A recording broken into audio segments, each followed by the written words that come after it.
أجمعين سبحانك لا علم لنا إلا ما علمتنا إنك أنت العليم الحكيم رب اشرح لي صدري ويسر لي أمري واحلل عقدة من لساني يفقهوا قولي. Pada malam ini kita masuk dalam tajuk bai'ah. Melalui apa yang telah lepas, ternyata bahawa bagi orang yang inginkan kesempurnaan, sememangnya mereka perlu berjumpa dengan guru yang mursyid dan berjanji dengannya agar menghala serta menunjukkannya ke jalan kebenaran. Sebagaimana yang kita bicarakan pada minggu-minggu yang lalu mengenai mesti seseorang tadi dalam mempelajari ilmu agama ataupun dalam menjalani kepada Allah Ta'ala, mesti dia perlu mencari guru yang mursyid, sehinggalah dia berjumpa dengan guru mursyid. Maka apabila seorang tadi berjumpa dengan guru mursyid, maka guru mursyid nanti akan memimpin dia ataupun mendidik dia, mentarbiyah mereka. Dan apabila berjumpa dengan guru mursyid, mestilah kena berbai'ah dengan dia, yakni dengan berjanji dengan dia agar dapat mengikut jalan yang ditunjukkan oleh guru mursyid tadi. Maka guru mursyid tersebut akan menerangi kegelapan jiwa yang ada pada dirinya. Jadi jiwa manusia yang terhijab kepada Allah, yang banyak melakukan dosa, maka akan terbuka, akan dapat hilang hijabnya, terbuang hijabnya dengan melalui pembersihan yang dilakukan oleh guru yang mursyid. Guru mursyid ini, mereka ini, yakni guru mursyid, mereka memimpin rohani, bukan saja akal. Jadi kita belajar dengan mu'alim tidak sama dengan mursyid. Mu'alim ini hanya memberi akal, ilmu pada akal, tapi mursyid ini memimpin rohani. Rohani kita yang lalai kepada Allah, lalu dia tarbiyah kita, dia pimpin kita sehingga rohani kita mengingati Allah Subhanahu wa taala. Lalu dengan bai'ah inilah, dengan melalui bai'ah, maka guru ini akan menyuluh kegelapan jiwa anak muridnya, sehinggalah anak muridnya nanti mampu menyembah Allah, beribadat menyembah Allah secara jelas dengan petunjuk serta keyakinan. Ini kelebihan kita ada guru mursyid. Jadi kita nak tengok guru mursyid, kita dah bicara sifat-sifat dia. Jadi guru yang bersifat mursyid, dia boleh memimpin hati. Sebagaimana sahabat mengatakan bahawa mereka ini golongan sahabat yang asalnya penakut, tapi bila bersama dengan Nabi menjadi berani berjihad pada jalan Allah Subhanahu wa taala.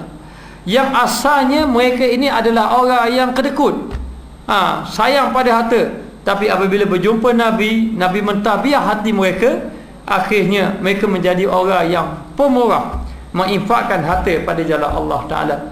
Ini disebabkan mereka berjumpa dengan Rasulullah sallallahu alaihi wasallam, sahabat Nabi yang dahulunya orang yang ganas. Sayyidina Umar Al-Khattab, orang yang begitu keras akhlaknya, tetapi apabila bersama Nabi menjadi orang yang begitu lembut akhlaknya, sehingga kan orang yang dikira orang yang hampir dengan Nabi selepas daripada Sayyidina Abu Bakar As-Siddiq, dan merupakan khalifah yang kedua, sehingga kan Nabi mengatakan, seandainya ada Nabi selepas aku, nescaya Umar Al-Khattab lah yang akan menjadi Nabi. Sedangkan siapa tidak tahu sejarah Sayyidina Umar Al-Khattab, orang yang keras, tetapi oleh kerana dipimpin oleh baginda Rasulullah, ditunjuk oleh Rasulullah, menyebabkan orang yang keras menjadi orang yang begitu lembut. Ini dipimpinan guru mursyid. Jadi guru mursyid mereka menyuluh hati, dan bukan semua guru boleh menyuluh hati anak murid dia. Jadi guru mursyid dia boleh tahu kita ini banyak zikir ke tidak, kita ini banyak ibadat ataupun tidak, kita ini banyak maksiat ataupun tidak. Guru mursyid tadi tahu. Kalau dia tidak tahu, tak sampai lagi guru tadi sampai kepada mutabak mursyid. Jadi mursyid ini apabila bersama saja dia, maka dia akan pimpin rohani. Tapi syarat nak pimpin rohani, maka guru tadi akan bai'ah, ataupun anak murid akan minta bai'ah dengan guru, ataupun guru tadi akan membai'ah anak murid dia tadi. Sebab tu kalau orang mengambil tarekah, mereka akan berbai'ah dengan gurunya. Maka cara bai'ah ni berbagai-bagai. Ada cara bai'ah dengan bersalaman, ada cara bai'ah dengan menyerahkan tasbih kepada dia, ada cara bai'ah dengan memegang serban, memegang serban, Itu semua cara bai'ah yang dibai'ahkan oleh guru tadi. Apabila guru tadi bai'ah saja pada kita, secara tidak langsung guru tadi sebenarnya memimpin rohani kita.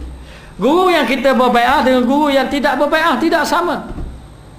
Bila kita berbai'ah dengan guru tadi, maka akibat daripada kita berbai'ah dengan guru tadi, maka guru tadi akan menyuluh rohani kita. Maka dengan sebab guru tadi yang rohani dia kuat dengan Allah, ibadat dia kuat dengan Allah, maka dia dapat memimpin ataupun nur yang ada pada diri dia dapat menyuluh hati anak muridnya. Sehingga kan bila dia duduk dengan guru mursyid, anak murid yang malah beribadat jadi rajin. Kesan daripada apa? Kesan daripada bai'ah bersama guru. Jadi dulu kita cakap bersuhbah aja. Dan ingat, orang yang bersuhbah ni kadang-kadang tidak dapat kesan lagi, kecuali setelah dia berbai'ah, lagi kuat kesannya bersama dengan guru. Sebab tu kita pergi jumpa bai'ah dengan guru. Maka dia kata bila saja bai'ah saja, guru tadi akan menyuluh hati anak murid dia ataupun menerangi kegelapan jiwa yang ada dalam diri anak murid dia, sehingga terkesan daripada sifat guru tadi, daripada guru tadi, menyebabkan dia melakukan amal ibadat penuh dengan keyakinan dan bersama petunjuk daripada guru dia. Namun demikian semuanya dengan keizinan Allah Subhanahu wa taala. Maka dia berbai'ah dengan guru mursyid. Bai'ah mesti dengan guru mursyid. Dan kita kena tengok dia. Guru mursyid ni kita tengok sifat-sifat dia. Maka guru mursyid dan berjanji untuk berjalan bersamanya. Bai'ah ni ikatan setia. Kita pun berjanji bersama dengannya pada jalan yang mengosongkan diri daripada keaiban. Bila kita berbai'ah dengan dia, bermakna kita berjanji. Di antara janji kita dengan arti kata nak membersihkan diri kita daripada kotoran, najis-najis, perkara-perkara yang kotor, keaiban kita, dan dalam waktu yang sama menghiasi dengan sifat-sifat yang terpuji. Dihiaskan dengan sifat-sifat yang terpuji. Jadi guru mursyid ini dialah yang akan menyelamatkan kita ataupun mengesan penyakit jiwa hati kita. Mengesan penyakit jiwa. Dia ada doktor, masing-masing ada doktor. Ada yang doktor luar. Doktor yang bahagian luar ada, bahagian dalam, bahagian bawah doktor ni. Benda penyakit dalam. Kadang-kadang doktor biasa tidak tahu pun. Setengah-setengah doktor pakar, dia tengok kulit saja dia boleh tahu. Dia cek saja pada kulit tadi, dia tengok ni penyakit parah. Dalam tu. Ini kepakaran dia. Maka guru tidak sama. Ada guru dia kepakaran yang bahagian ilmu saja, dia pakar bahagian ilmu fiqh, dia beritahu ilmu fiqh.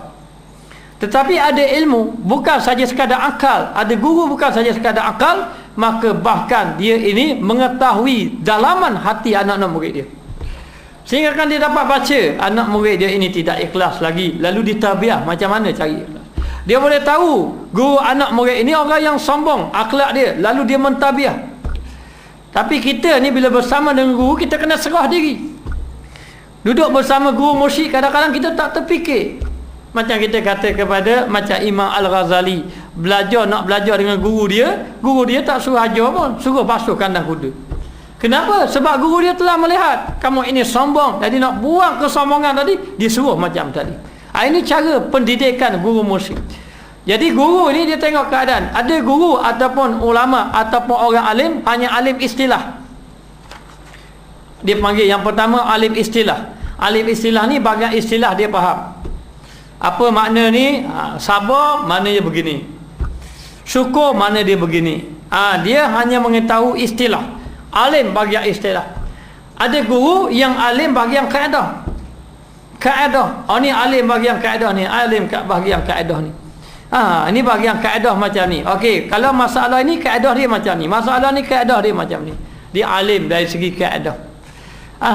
Yang satu lagi alim bahagian hati. Ni yang kita nak, alim bahagian hati. Dia boleh tahu hati ni. Dan guru mursyid ni tidak semestinya dia ulama hebat. Al-Imam Syafi'i, mursyid dia Syaiban. Imam Syafi'i, Syaiban tu siapa? Gembala kambing. Jadi guru mursyid ni adalah guru yang sampai makrifat pada Allah. Melihat kepada Allah Ta'ala. Dia punya rohani dia sampai kepada Allah. Sembahyangnya sudah khusyuk, akhlaknya sudah terpuji. Jiwa dia sudah tidak ada lagi dunia. guru musyrik ini. Jadi guru musyrik ini dia punya jiwa dia ni yang bersih, dia bersih, lampu dia kuat. Lampu dia kuat boleh menyuluh dalam hati-hati anak murid dia ni. Maka tidak dapat tidak bila kita berbai'ah, dengan cara kita berbai'ah, maka guru tadi akan mengosongkan keaiban dalam jiwa kita dan diisi dengan sifat-sifat mahmudah dalam hati kita.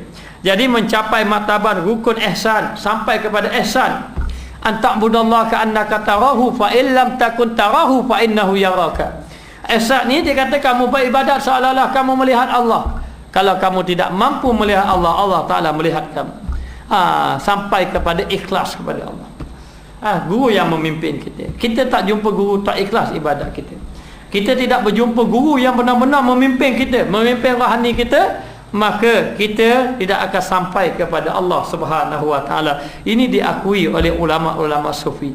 Maka dia kata, menghiasi sifat-sifat terpuji, mencapai rukun ihsan yang sempurna, serta meningkatkan pada maqam tersebut, maka ditingkatkan maqam pada anak murid dia. Daripada orang awam menjadi orang khawas, daripada orang khawas menjadi orang khawasul khawas. Jadi kita kena ingat, tidak dapat tidak, mesti kita kena belajar ilmu penyucian hati. Kalau kita tak belajar ilmu penyucian hati, ilmu tasawuf, maka ilmu kita hanya sekadar akal sahaja. Kita hanya mahir dari segi istilah, kita hanya suka berbahas-bahas sahaja, tetapi hati kita tidak lagi bersih. Sehinggalah yang membersihkannya adalah guru, seorang guru yang mampu membersih jiwa hati-hati manusia. Anak-anak murid dia dibersihkan dia. Maka tidak dapat tidak, kita kena cari guru musyrik. Apabila berjumpa dengan guru musyrik, maka berbai'ahlah dengan dia, sumpah setia. Bila berbai'ah bermakna menyerahkan diri kepada dia. Serah macam mana? Serah sebagaimana orang mandi mayat dengan mayat. Kau pandai orang mandi mayat? Ataupun serah sebagaimana orang pesakit dengan doktor. Doktor kata awak ni sakit parah, kena belah kaki, kena kerak kaki. Kalau tidak penyakit tadi merebak, maka terserah. Kalau untuk kebaikan, maka serahlah, kerak-kerak kakilah.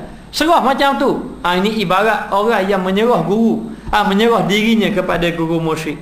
Maka berjanji, berbai'ah merupakan satu rukun yang sabit dalam Al-Quran, Sunnah dan sirah para sahabat. Kita perlu berbai'ah, buat perjanjian. Bila berbai'ah, ikatan kita dengan guru kuat. Dan kita merasa kalau kita tidak boleh melanggar. Bila kita melanggar bai'ah tumpah setia kita dengan guru tadi, maka hilang barakah. Maka terputus kita dengan guru tadi. Maka pimpinan rohani guru tidak sampai kepada kita apabila kita melanggar bai'ah. Sebab tu bila kita berbai'ah, yang pertama mesti kena taat pada guru. Yang kedua mestilah kalau guru itu perlu khidmat, mesti berkhidmat dengan dia. Dan yang ketiga, kalaulah guru tadi khidmat, bai'ah, satu lagi apa? Adab. Guru tadi bila kita bersama dengan guru kena menjaga adab dia. Jaga adab dia bersama dengan guru. Kadang-kadang adab itu seperti melanggar sunnah kadang-kadang. Seperti melanggar sunnah macam mana? Ada ulama-ulama dahulu, mereka berjumpa dengan guru musyrik yang dahulu dia memakai pakaian hebat. Berjubah serban pakaian hebat. Tapi bila jumpa guru musyrik kata, buang pakaian kebesaran kamu. Jangan lagi memakai serban, jangan lagi memakai jubah, pakai pakaian biasa saja. Jadi seolah-olah serban ini kan sunnah Nabi, kan jubah ini sunnah Nabi. Jadi seolah-olah mengatakan bahawa kita menolak sunnah Nabi. Guru tadi tak suruh, tidak suruh meninggalkan amal yang bagus dia amalkan. Kenapa? Sebenarnya guru tadi bukan menolak sunnah, tapi nak menjaga. Apa guna memakai pakaian sunnah tetapi di dalam hatinya riak, ujub dan sebagainya. Jadi bukan yang suruh buang, itu bukan suruh buang pakaian sunnahnya, tetapi yang suruh buang itu adalah penyakit yang ada dalam hati. Jadi kadang-kadang dia sombong dengan pakaian, kadang-kadang dia sombong. Dia sombong dengan apa yang dia ada. Lalu guru tadi mendidik hati sebenarnya. Mendidik hati, lalu disuruh buang pakaian kebesaran kamu. Jadi pakaian biasa saja. Jadi seolah-olah melanggar sunnah. Tidak, sebenarnya guru tadi melihat dalam hati anak murid dia tadi ada kesombongan, lalu dibuang kesombongan tadi dengan cara ditarbiahkan. Maka ketika itu kena taat pada dia. Kena taat pada dia, kena ada adab dengan dia, barulah dapat berlaku pembersihan hati yang dibersihkan ataupun yang ditabiahkan oleh guru tadi. Maka dalil Al-Quran, firman Allah Ta'ala, innal ladzina yubayyi'unaka innama yubayyi'una Allah yadullahi fawqa aydihim faman nakasa fa innama yankusu ala nafsihi wa man awfa bima ahada alaihi Allah fa sayutihi ajran azima. Maksudnya, sesungguhnya orang-orang yang berjanji setia kepada kamu, sesungguhnya mereka berjanji setia kepada Allah. Wahai Muhammad, sahabat-sahabat Nabi yang bersumpah setia kepada kamu, sebenarnya mereka bersumpah setia kepada Allah. Tangan Allah di atas tangan-tangan mereka, kuasa Allah di atas kuasa mereka. Maka barang siapa yang melanggar janjinya dengan Allah Ta'ala, dengan Rasulullah, nescaya akibat ia melanggar janji itu akan menimpa dirinya sendiri. Kalau dia langgar janji, dia akan menimpa kebinasaan atas dirinya. Dan barang siapa menepati janjinya kepada Allah, maka Allah Ta'ala akan memberinya pahala yang besar. Ini diambil contoh mengenai sahabat Nabi yang bersumpah setia dengan baginda Rasulullah SAW. Jadi satu ketika Nabi nak mengerjakan haji ataupun umrah, Nabi bermimpi yang mana Nabi mengerjakan haji ataupun mengerjakan umrah di Mekah. Lalu dalam keadaan macam tu, Nabi pun menyuruh sahabat-sahabat Nabi, sahabat-sahabat Nabi memakai pakaian ihram untuk pergi ke Mekah mengerjakan ibadat umrah. Lalu mereka pun berniatlah ke sana, berniat lalu memakai pakaian umrah dalam keadaan pedang bersaru. Bimbang pedang bersaru tu takut. Ketika itu peperangan tengah berlaku. Baru berlaku peperangan demi peperangan, tiba-tiba dapat alamat daripada Allah. Nabi bermimpi bahawa Nabi pergi mengerjakan haji. Lalu Nabi keluar, sahabat-sahabat Nabi pergi. Bila pergi saja, dalam perjalanan ditahan oleh orang-orang Mekah. Bila ditahan oleh orang Mekah, dia tahan orang Mekah, orang Mekah tahan dan tidak membenarkan Nabi mengerjakan haji ataupun umrah, tidak membenarkan. Jadi kalau nak membenarkan dia, kalau nak pergi haji juga, tahun depan boleh. Tahun depan. Dalam keadaan macam tu, lalulah Nabi menghantar sahabat Nabi yang bernama Saidina Osman Ibn Affan. Suruh berunding, kami bukan nak berperang, kami nak mengerjakan haji saja ataupun nak mengerjakan umrah saja. Suruh. Dalam keadaan macam tu, lepas ditahan, Nabi pun dengan sahabat-sahabat Nabi bertahalul sembelih kambing. Sembelih kambing untuk membatalkan pakaian ihramnya. Kemudian Nabi pun hantarlah utusan Saidina Osman dengan seorang sahabat Nabi yang lain. Tiba-tiba Saidina Osman tadi tak balik-balik. Tidak balik-balik, ditahan oleh orang Mekah. Bila tak balik-balik, dapat berita daripada Nabi Saidina Osman dibunuh. Lalu ketika dapat berita Saidina Osman dibunuh, mereka pun ramai-ramai dengan sahabat Nabi berbai'ah dengan Nabi, sumpah setia. Kalau Nabi suruh kami perang, kami perang. Dan kalau orang memerangi Nabi, kami tetap bersama dengan Nabi. Mereka bersumpah setia dengan Nabi ketika itu. Lalu mereka pun bersiap sedia, kalau berlaku perang, peranglah bersama dengan Nabi ni. Dalam keadaan bersiap sedia nak melakukan peperangan ataupun cuba nak menuntut bela di atas kematian Saidina Osman, yang berita sampai kata Saidina Osman sudah mati, tiba-tiba datang utusan, Saidina Osman pun balik. Balik memberitahu bahawa orang Mekah tidak membenarkan kerja haji tahun ini, tapi disuruh tahun depan. Jadi itu di antara bai'ah sahabat Nabi bersama dengan baginda Rasulullah SAW. Jadi sumpah setia ini, zahirnya kita sumpah setia, sumpah setia zahir, sama ada kita bersalaman dengan dia, saya berjanji dia dan sebagainya. Tetapi hakikatnya berlaku ikatan daripada hati ke hati. Sehingga kan sahabat Nabi ikat hatinya bersama Rasulullah, sehingga kan mereka patuh kepada Nabi SAW. Begitulah dalam peperangan Badar. Ketika dalam peperangan Badar, sahabat Nabi tidak tahu lagi orang-orang Mekah ni ramai mana lagi. Lalu Nabi bertanya pada sahabat Nabi, kalaulah orang Mekah memerangi kita, apakah pendapat kamu? Adakah kamu nak bersama dengan Rasulullah? Lalu Aswad ibnu Miqdad pun mengatakan, ya Rasulullah, kami tidak akan berkata sebagaimana umat Nabi Musa berkata kepada Nabi Musa, wahai Musa, kamu nak berperang, peranglah, kami nak duduk di rumah saja. Tetapi kami akan mengatakan, ya Rasulullah, kalau kamu nak berperang, peranglah, kami akan bersama dengan kamu. Ini perjanjian sahabat Nabi. Bila perjanjian sahabat Nabi, tiba-tiba dapat berita apabila seorang musyrik Mekah ditangkap, lalu ditanya, gambar mana orangnya?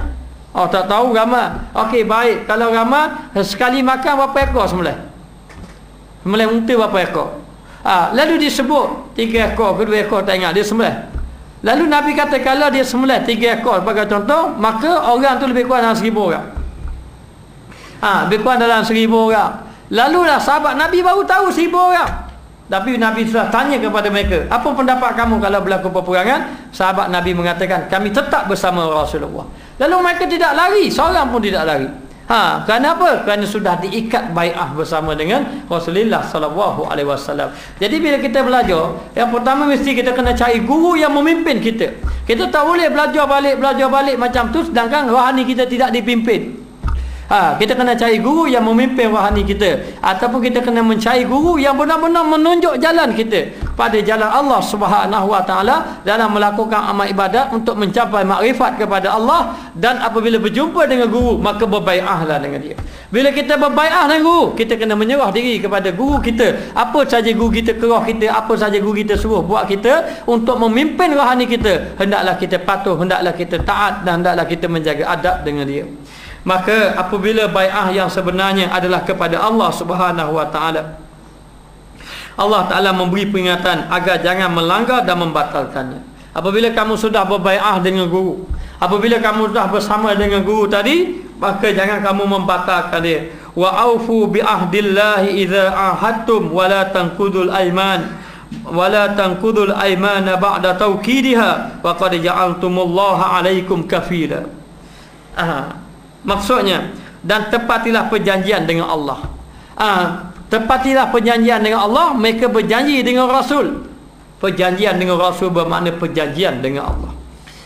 Maka kita buat perjanjian dengan guru kita, guru yang kita berbai'ah dengan dia, bermakna itu perjanjian kita dengan Rasulullah, perjanjian kita dengan guru, dengan Rasulullah dan dengan Allah Subhanahu wa taala. Maka dia kata, apabila kamu telah buat perjanjian dengan Allah, kamu berjanji dan jangan kamu membatalkan sumpah-sumpah kamu, yakni bai'ah kamu ataupun perjanjian kamu sesudah meneguhkannya, sesudah kamu menteri perjanjian tadi, sesudah kamu berbai'ah dengannya. Sedangkan kamu telah menjadikan Allah sebagai saksimu terhadap sumpah-sumpah itu, terhadap perjanjian yang kamu janji dengan guru kamu tadi, ataupun dengan Rasulullah tadi. Jadi nak beritahu, bila kita berjanji saja tidak boleh membatalkannya. Tidak boleh membatalkannya. Jadi begitu. Sebab itu setengah-setengah guru dia payah nak terima bai'ah. Kadang-kadang dia tidak mau bai'ah. Dia tengok orang ni mungkin tak tahan. Bila dia berbai'ah saja dengan guru tu macam-macam. Dia seorang guru, dia guru musyrik. Jadi satu ketika bila anak murid dia bai'ah, dia latih anak murid dia pergi ke satu tempat tanpa bawa duit. Pergi biar sampai ke sana balik semula. Balik sana. Itu latihan tawakal. Latihan tawakal. Kawan tu pergi. Jadi kalau mana-mana yang tidak sanggup, bila guru tadi buat, tak payah fikir, warna guru pelik-pelik sangat. Guru pergi jalan jauh, guru pergi Kuala Lumpur, PT tak habis kapal. PT tak boleh bawa pula. Jadi dia kena taat. Dia kena taat apa yang guru tadi perintah pada dia. Jadi apabila dia tidak taat saja, dia telah terkeluar daripada perjanjian tadi, maka rohani dia sudah tidak dipimpin. Sudah tidak dipimpin. Kalau dia terus sombong-sombong lah, kalau dia terus dalam keadaan hijab hatinya lah, dia kena tunduk patuh kepada guru dan tidak boleh. Maka terbatalnya guru tadi, yang pertama apabila engkar dengan perintah guru. Ini terbatal perjanjian bai'ah tadi, engkar dengan perintah guru. Yang kedua apabila salah adab dengan guru, maka terbatal juga bai'ah dia dengan guru tadi. Apabila salah adab, kecuali guru tadi mendenda dia, marah pada dia, kemudian dia taat kembali pada dia. Jadi kalau tidak ada adab, maka terbatallah dia bai'ah dia dengan guru tadi. Yang ketiga buruk sangka kepada guru. Bila buruk sangka, batal bai'ah. batal saja bai'ah dia dengan guru dia. Dalam satu kitab Risalah Kusyairiyah menceritakan ada seorang guru, dia berguru dengan seorang syekh. Kemudian dalam kata syekh dia tolong ambil burung awak hari ke sini. Burung saja burung. Burung tu dalam sangkar ke apa ke, tolong awak hari sini. Dia tidak hari, dia tidak patuh. Lalulah guru tadi ambil burung tadi, guru tadi lepaskan burung tadi. Tanda nak marah pada dia. Lalu dia balik. Bila dia balik saja berjumpa dengan anjing, anjing pun menyalak depan dia. Anjing ada. Dia pun lari ketakutan.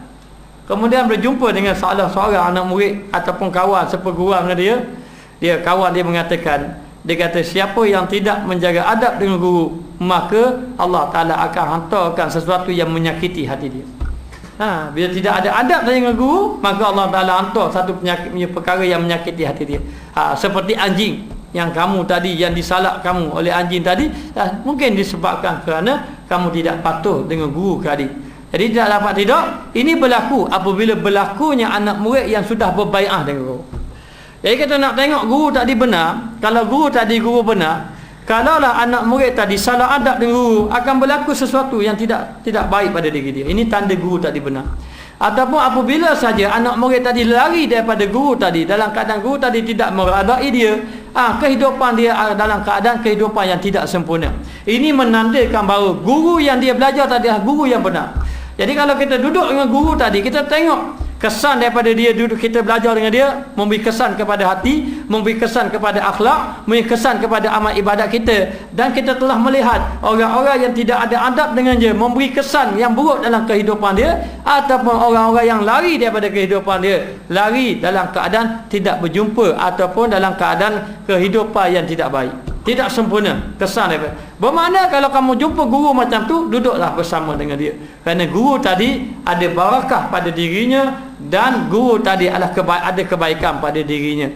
Jadi ini kesan daripada anak murid yang berbai'ah dengan guru tadi.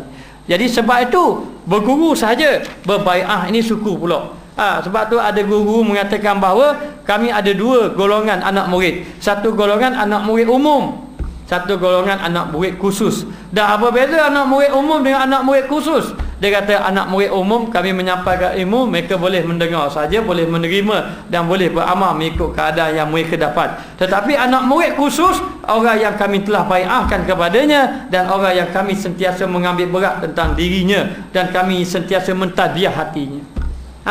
Sebab itulah setengah-setengah syekh-syekh kita perlu berbai'ah dengan dia.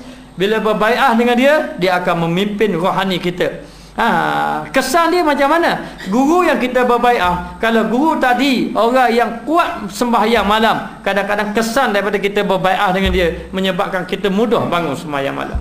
Kalau guru tadi orang yang betul-betul menjaga adab dia, ataupun orang yang betul-betul hatinya begitu kuat berzikir, mengingati Allah, kita berbai'ah dengan dia, kadang-kadang kesan daripada hati kita pun kuat berzikir, mengingati Allah Subhanahu Wa Taala. Ini kesan anak murid yang berbai'ah dengan guru tadi.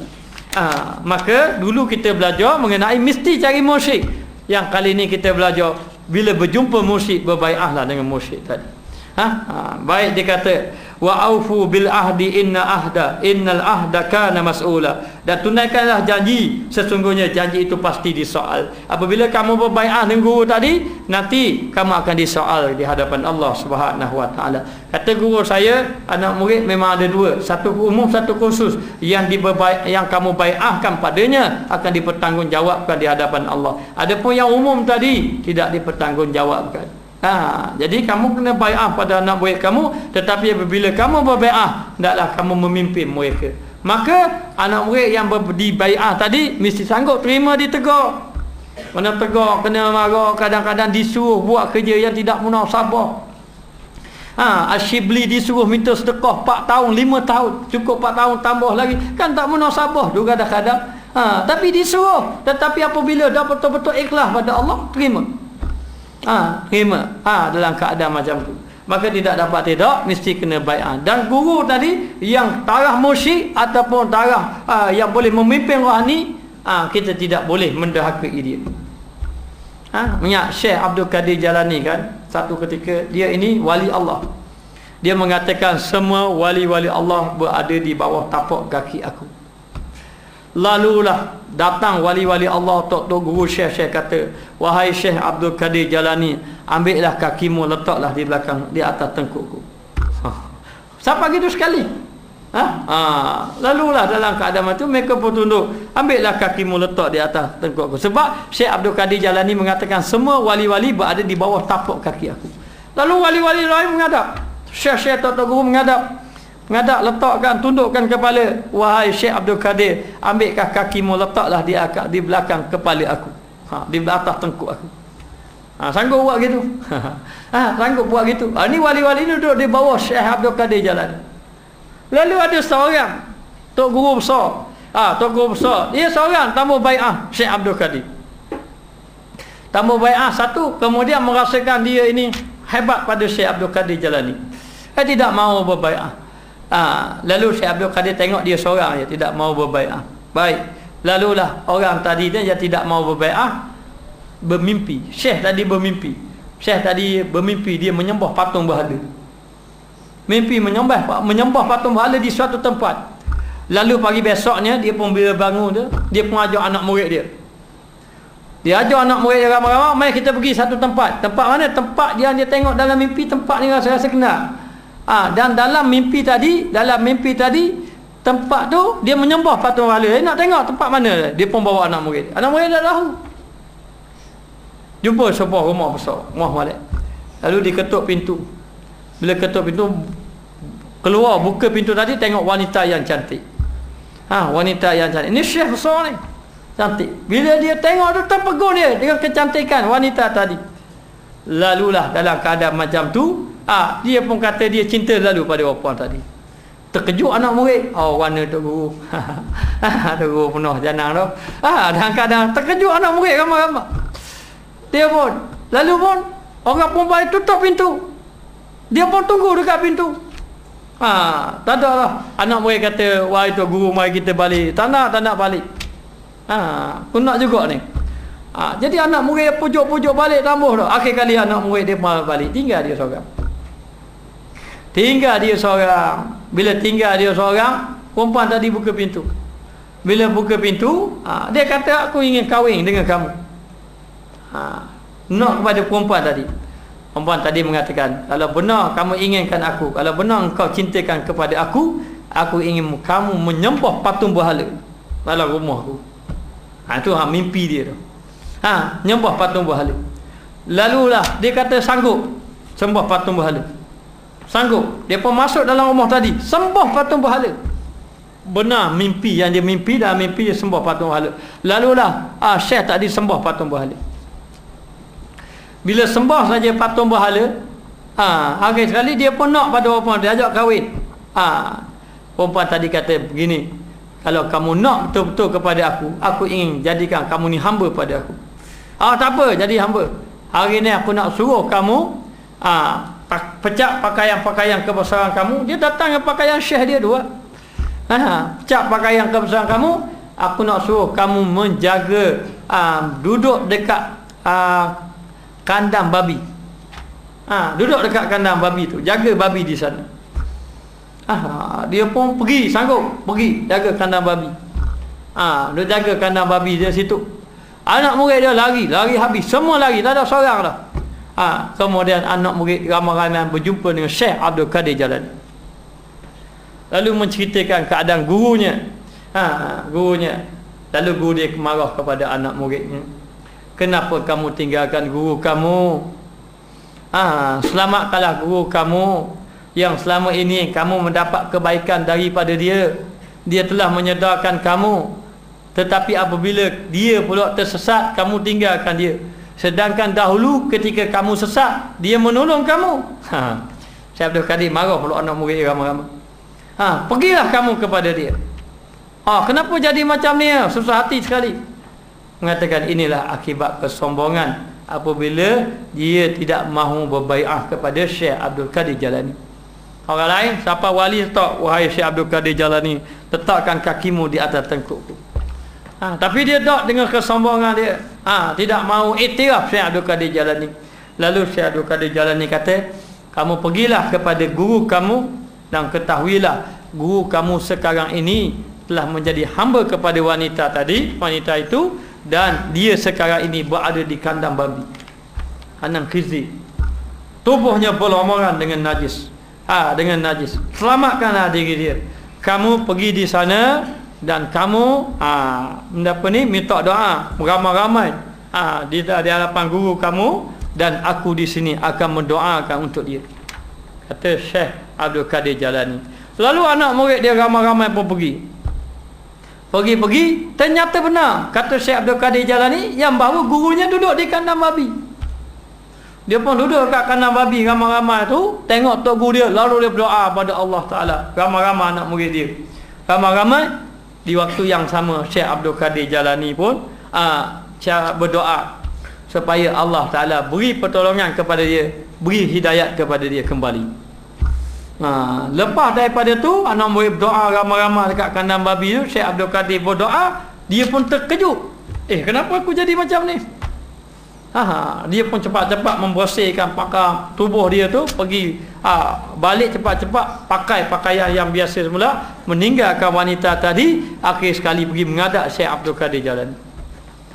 Insaf serta-merta tu guru dia tadi. Lalulah anak murid dia pun ikut dia ramai-ramai dan keadaan gembira bila melihat gurunya sudah kembali seperti dahulu, sudah kembali mendapat hidayat daripada Allah, dibersihkan tubuh dia, dibersihkan pakaian dia. Lalulah kali ini tidak pakai dah pakaian kebesaran, pergi berjumpa dengan Syekh Abdul Qadir Jalani. Dia berjumpa dengan Syekh Abdul Qadir Jalani, dia kata, wahai Syekh Abdul Qadir Jalani, letakkanlah kakimu di atas tengkukku. Letakkan, barulah dia tu, barulah dia kembali. Lalulah dia membai'ah Syekh Abdul Qadir Jalani. Lalulah dia pun jadi dia jadi anak murid dia ramai balik macam biasa. Wanita itu pula tergila-gila dia. Wanita tu pula kata, kalau nak suruh aku jadi hamba-mu, jadilah hamba. Nak pula pada tu. Tu kata.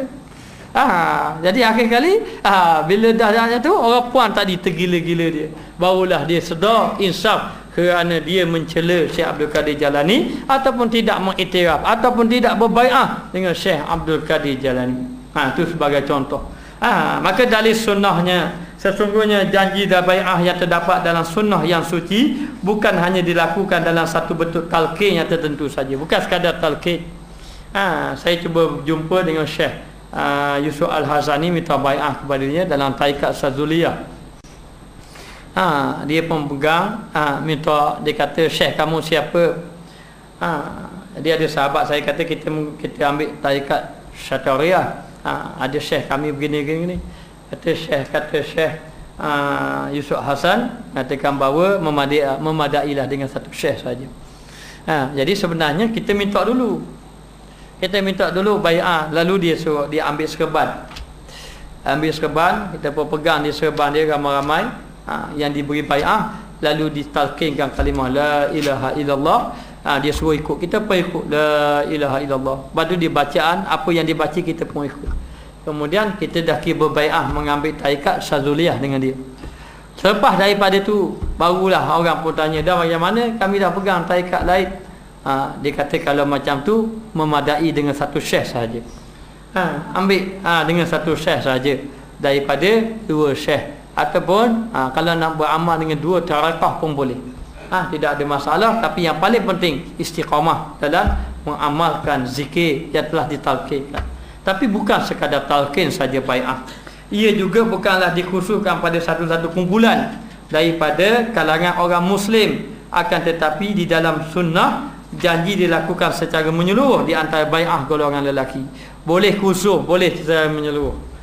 Menyeluruh, guru tadi membai'ahkan dia dan talqin orang ramai, dan boleh dia talqin ramai-ramai seperti dalam kuliah macam ni, maka diberi sama ada daripada syekh yang mursyid ataupun khalifah ni pengganti pada syekh. Jadi kalau syekh tu kata membenarkan mentalqinkan zikir kepada anak murid kamu, maka yang bertaraf khalifah tadi boleh mentalqinkan zikir. Mentalqinkan zikir ramai-ramai, lalu ditalqinkan zikir ramai-ramai tadi. Kemudian apabila ditalqin bukan sekadar zikir talqin pada hari itu saja, maka mestilah dalam keadaan balik beramal mengikut perintah ataupun ketaatan kita kepada syekh tadi, khalifah tadi yang menyuruh kita. Ada yang kata 300 hari berzikir. Jadi oleh kerana anak murid ramai sangat, talqin ramai-ramai, lalulah kalau kita kesan daripada tu, kita kena lapor kepada dia, saya berzikir macam ni untuk memberi kesan kepada kita dari segi rohani. Jadi ini bayar ini melibatkan guru dengan anak murid dari segi pimpinan rohani, bukan saja akal saja. Kalau kita dari segi ilmu macam biasa, kita dah ajar-ajar pelajar-pelajar sampai masa kita periksa, kita pun periksa. Periksa tu nak apa? Sebab nak tahu setakat mana dari segi pencapaian anak murid kita, ataupun kesan daripada kita ajar. Maka demikianlah dengan guru yang kita talqinkan zikir dengan dia, lalu untuk mengesahkan kita punya rohani, kita berjumpa dengan dia, dia pun akan beritahu kepada kita. Maka bai'ah ini boleh bai'ah kepada golongan lelaki, talqin pada orang ramai, talqin kepada individu saja, orang-orang tertentu, ataupun bai'ah kepada wanita. Wanita bahkan juga termasuk kanak-kanak yang belum baligh. Jadi apabila kita berbai'ah, sebenarnya ikatan hati kita telah terikat di antara kita dengan guru tadi. Baik, kita tengok bai'ah golongan lelaki. Dimuatkan oleh Al-Imam Bukhari dalam sahihnya daripada Ubadah bin Samit bahawasanya Rasulullah sallallahu alaihi wasallam bersabda, "Inna Rasulullah sallallahu alaihi wasallam qala, bai'uni ala alla tusyriku billahi syai'a wa la tusriku wa la taznu wa la taqtulu auladakum wa la ta'tu bi buhtanin taftarunahu baina aydikum wa awjulikum wa la ta'saw fi ma'rufin wa man waffa minkum fa ajruhu 'ala Allah wa man asaba min zalika syai'an fa uqiba fid dunya fa huwa kaffaratul lahu wa man asaba min zalika syai'an thumma satarahu Allahu fa huwa ila Allah in syaa'a afa anhu wa in syaa'a aqabahu fabayi'nahu ala zalika." Bahawa Rasulullah sallallahu alaihi wasallam bersabda, "Berbai'ahlah kamu kepadaku untuk tidak menyekutukan Allah dengan sesuatu." Dia golongan sahabat-sahabat Nabi ini masa duduk di Mekah. Jadi ada yang Nabi hantar ke Madinah, ataupun orang-orang Madinah dia pergi ke Mekah jumpa Nabi. Jadi orang-orang Madinah ini mereka membaca kitab. Jadi dia baca kitab, rahib-rahib, pendeta-pendeta mereka membaca kitab menceritakan Nabi di akhir zaman, bagaimana sifat-sifat Nabi. Lalu apabila musim kerja haji, lalulah orang Madinah pergi ke Mekah. Bila pergi ke Mekah jumpa Rasulullah. Bila jumpa Rasulullah, melihat akhlak Nabi, teringat dia dengan pengajaran dia di Madinah dulu. Dia punya rahib dia, ataupun dia panggil padri dia baca kitab, dia tengok akhlak tu ada pada Nabi, ada pada Muhammad. Lalu mereka pun beriman. Bila beriman, balik. Bila dah beriman dengan Islam, dia balik ke Madinah. Maka bila balik ke Madinah, mereka ini beriman melalui sahabat yang dapat syahadah dengan Nabi tadi. Bila balik ke Madinah, sahabat Nabi ni pula sebar kat Islam di Madinah. Jadi bila sebar kat Islam di Madinah, mereka yang meluk agama Islam melalui sahabat Nabi ni nak jumpa Nabi. Lalu musim haji tahun depan pula, mereka pergi ramai-ramai jumpa Nabi. Bila mereka pergi ramai-ramai jumpa Nabi, dia pun kata, "Ya Rasulullah, kami dah beriman. Tapi apa yang kami perlu buat bila sampai kat Madinah? Setakat mengucap 2 kalimah syahadah. Minum arak boleh lagi ke tak? Nak tahu juga." Lalu dalam keadaan macam tu, mereka berbai'ah dengan Nabi. Mereka itu dalam keadaan beriman, jumpa Nabi ramai-ramai. Lalu ketika itu Nabi bai'ahkan dia. Baik, sekarang ini kamu telah menjadi pengikut Rasulullah, kamu telah beriman kepada Allah. Lalu Nabi pun berbai'ah dengannya, "Bai'uni, bai'ahlah kepada aku." Yakni sumpah setialah kepada aku, untuk dia kata, "Allah tusyriku billahi syai'a," jangan kamu menyekutukan Allah sesuatu pun. Kena sumpah setia. Selepas kamu mengucap 2 kalimah syahadah bersama dengan Nabi, jangan menyekutukan Allah Ta'ala dengan sesuatu. Wala tusriku, jangan mencuri. Jangan kamu mencuri. Wala taznun, dan jangan kamu berzina. Wala taqtulu auladakum, dan jangan kamu membunuh anak-anak kamu. Wala ta'tuna bi buhtanin, dan jangan kamu mendatangkan perkara yang dusta. Yang dusta, yaftarunahu baina aydikum wa arjulikum. Yang kamu ini dia panggil reka-reka, yang kamu buat-buat di sisi kamu dan juga di sisi kamu. Wala ta'sau fi ma'rufin, dan jangan kamu melampaui batas ataupun jangan kamu melakukan kesalahan pada perkara yang baik. Faman waffa minkum fa ajruhu 'ala Allah, dan siapa yang menunaikan di kalangan kamu, siapa yang ikut kata Nabi, tidak berzina, tidak mencuri, tidak bersumpah dengan sumpah palsu, tidak melampaui batas dalam melakukan dalam tidak menyalahi terhadap orang yang melakukan kebaikan. Kemudian dia kata, kalau kamu buat macam itu, maka atas Allah Ta'ala lah yang memberi balasan. Fa ajruhu 'ala Allah, pahalanya atas Allah. Wa man asaba min zalika syai'a, siapa yang melanggar perkara yang demikian, fa uqiba fid dunya, maka dia akan diseksa ataupun dibalas di atas muka dunia, fa huwa kafaratullah, sebagai kafarah atasnya. Itu jangan guru-guru yang benar, guru yang musyrik yang benar, kalau kita engkar dengan dia, Allah Ta'ala akan beri balasan. Mana orang-orang yang engkar Nabi, semua akan diberi balasan. Yang mereka tidak terima Nabi ataupun yang lari daripada Nabi. Begitu juga dengan sahabat-sahabat Nabi. Apabila saja mereka tadi engkar pada Nabi, akan diberi balasan. Lalu guru yang benar, guru yang musyrik, guru yang betul-betul, bila kita bersama dengan dia, tiba-tiba kita engkar kepada dia, maka Allah Ta'ala akan beri kafarah kepada kita, sebagai kafarah kepadanya. Dan sesiapa yang melakukan sesuatu daripadanya, kemudian Allah Ta'ala menutupnya, maka terserahlah kepada Allah. Tapi kalau dia buat macam tu, tiba-tiba Allah Ta'ala tak beri kafarah, tidak ada dapat balasan atas dia, tidak ada kehidupan yang buruk atas dia. Sedangkan dia engkar dengan guru, dia tadi tidak jaga adab dengan guru, maka sebenarnya kita serah pada Allah Ta'ala. Sekiranya Allah Ta'ala inginkan maaf, maka Allah Ta'ala maafkan dia. Dan seandainya Allah Ta'ala ingin menyeksa dia, maka Allah Ta'ala akan menyeksa dia. Fabay'nahu 'ala dzalika, maka kami berbai'ah dengan Nabi pada perkara-perkara tersebut. Kami bai'ah pada Nabi. Nabi kata jangan mencuri, kami tidak mencuri. Jangan berzina, kami tidak berzina. Janganlah kamu membunuh anak-anak, kami tidak membunuh anak-anak. Jangan sumpah dusta, tidak sumpah dusta. Jangan buat jahat kepada orang buat baik, kita tidak buat jahat. Ini janji mereka dengan Nabi SAW. Jadi ini kesan apabila kita berbai'ah dengan guru, kita menjaga adab-adab dengan guru, nah saya akan memberi kebaikan kepada kita. Tetapi apabila kita lari saja pada mereka, pada guru yang benar, nah saya akan binasa kehidupan kita. Kalau Allah Ta'ala maafkan kita, itu terserah pada Allah. Kalau Allah Ta'ala ingin azabkan kita di atas muka dunia, itu adalah kafarah balasan terhadap orang yang menyakiti orang yang benar di sisi Allah. Nabi SAW bersabda, man adali waliyan faqad azantuhu biharbi. Barang siapa yang memusuhi wali Allah, orang-orang yang aku kasih, nah saya aku isytihar perang dengan dia.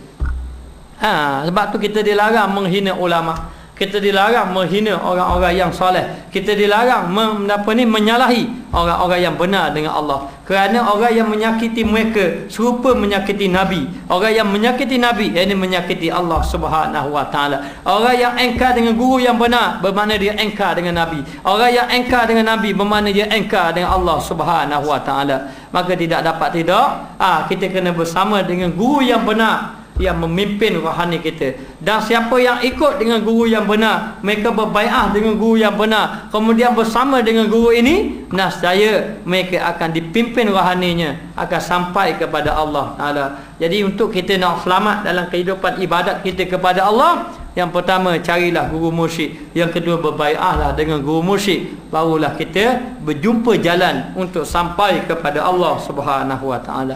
Wallahu a'lam. مولاي صل وسلم دائما أبدا على حبيبك خير الخلق كلهم. مولاي صل وسلم دائما أبدا على حبيبك خير الخلق كلهم. آمن تذاكر جيران بذي سلام مددت دمعا جرى من مخلة بدم مولاي صل وسلم دائما أبدا على حبيبك خير الخلق كلهم. أم هبت الريح من تلقاء كاظمة وأومض البرق في الظلماء من إضام مولاي صل وسلم دائما أبدا على حبيبك خير الخلق كلهم.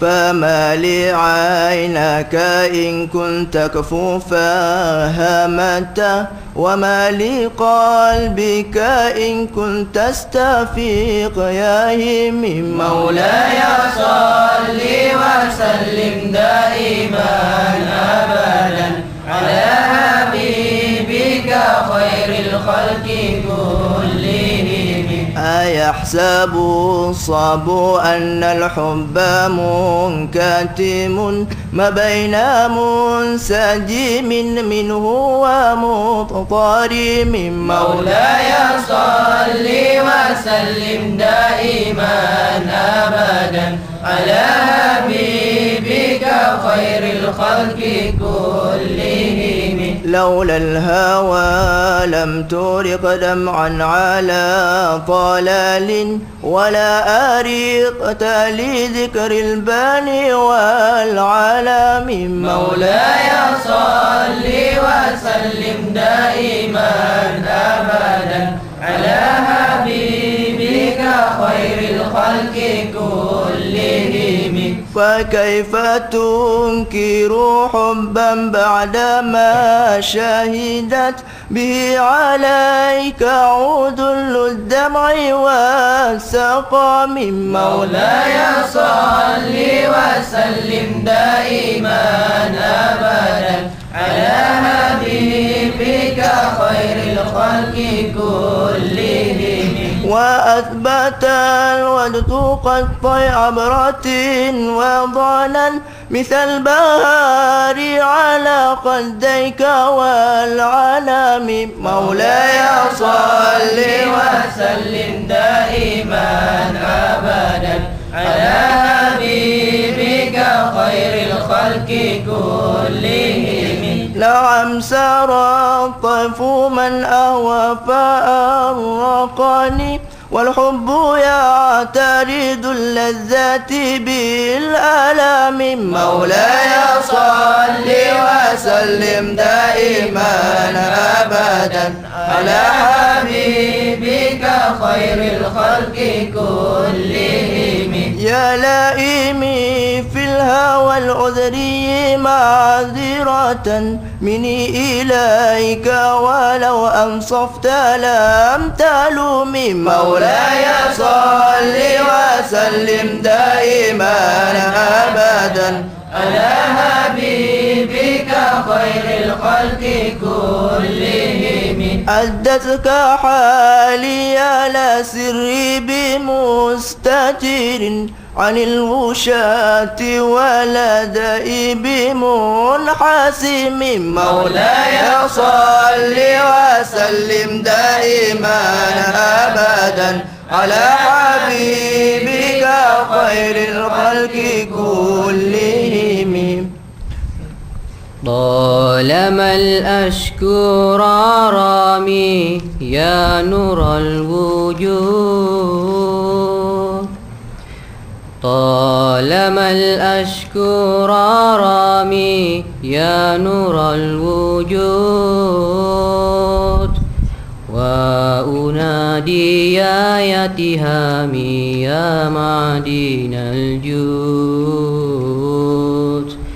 وأنادي يا يتهامي يا معدن الجود طالما الأشكر رامي يا نور الوجود طالما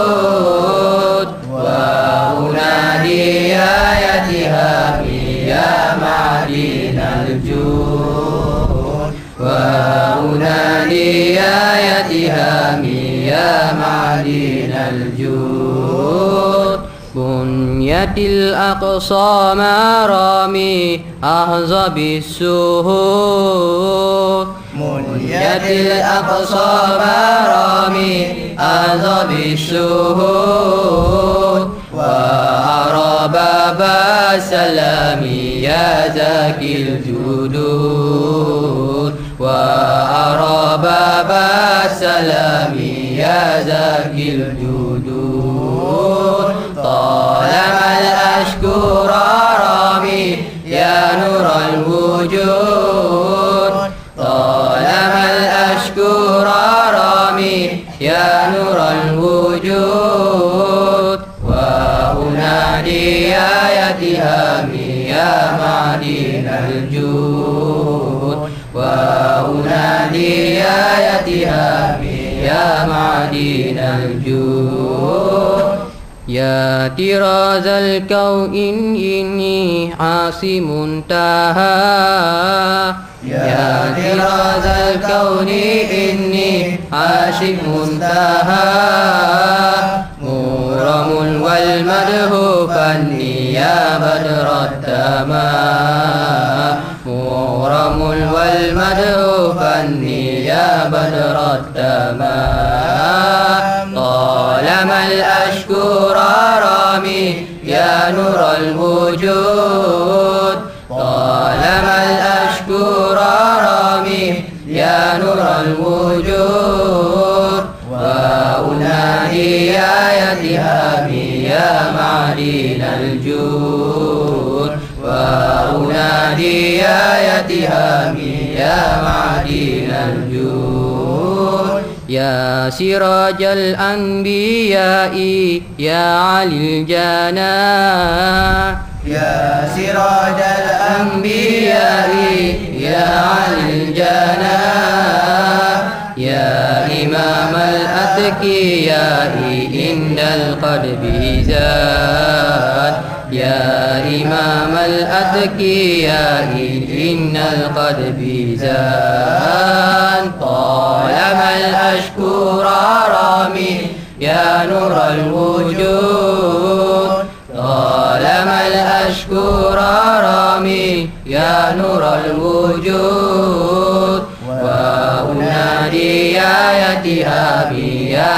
معدن الجود وأنادي يا يتهامي يا معدن الجود اغفر الأعراض أني أدنه السقام اصرف الأعراض عني أدنى السقام فيك قد أحسنت ظني يا سامي العهود فيك قد أحسنت ظني يا سامي العهود طالما الأشكر رامي يا نور الوجود طالما الأشكر رامي يا نور الوجود وأنادي يا يتهامي يا معدن الجود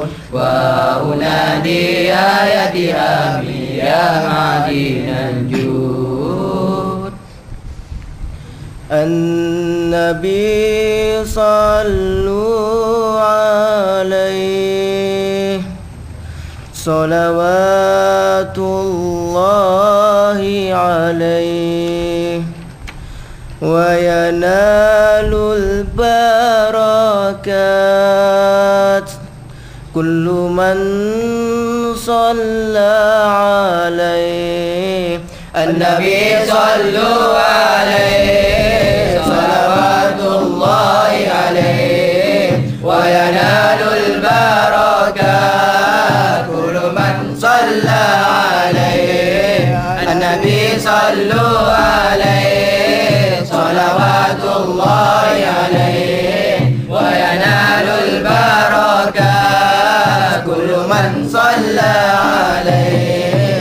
النبي يا من حضر النبي خير البشر النبي يا من حضر النبي خير البشر من دنا له القمر والغزل سلم عليه النبي صلوا عليه صلوات الله عليه وينال البركة كل من صلى عليه النبي ذاك العروس ذكره يحيي النفوس النبي ذاك العروس ذكره يحيي النفوس النصارى والمجوس أسلموا على يديه النبي صلوا عليه صلوات الله عليه وينال البركة كل من صلى عليه النبي ذاك الملك قول فصيح النبي ذاك الملك قول فصيح والقرآن شيء صحيح الذي أنزل عليه النبي صلوا عليه صلوات الله عليه وينال البركة كل من صلى عليه النبي يا هادرين اعلموا علم اليقين النبي يا هادرين علموا علم اليقين أن رب العالمين فرض الصلوات عليه النبي صلوا عليه صلوات الله عليه وينال البركة كل من صلى عليه الحسن ثم الحسين للنبي قرة عين الحسن ثم الحسين للنبي قرة عين نورهم كالكوكبين جنوم صلوا عليه النبي صلوا عليه صلوات الله عليه وينال البركة كل من صلى عليه النبي صلوا عليه